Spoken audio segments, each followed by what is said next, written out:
去年9月8日当哦，花莲南区灾情正严重，国科会委托台大等地质专家伫玉里来进行断层的研究。嘛，伫71档前玉里大地震上严重的所在，乌一个3米深的沟仔，结果嘛发现讲2届的大地震哦，断层拢是向倒手并刷。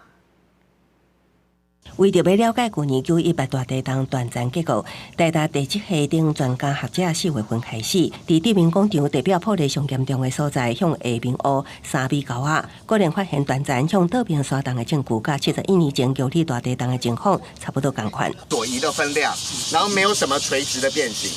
那同样呢，在这个地方就通过校舍的地方呢，左移大概有30公分左右的大小，所以其实玉里断层呢是台湾最早被认识的活动断层之一哦。经过2摆地震的中辈感受真无同，因为其实挖的现场都是以前受灾上严重的玉里高小，后来安内前后改造地面广场，所以地面拢希望相关建设会当避开断层。民国40年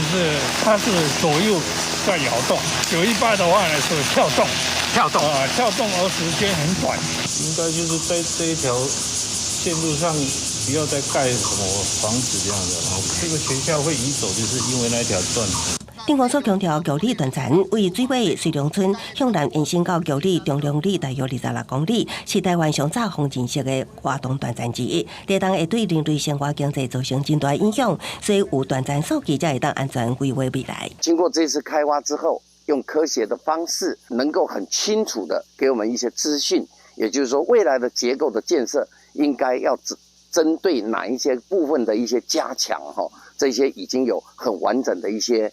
这一些根据。因为平移断层伫国内较少看，研究团队也为沟仔下面的高墙即时发现历史层变形分野，研判活动已经继续1000年，政府研究阶段。记者综合报道。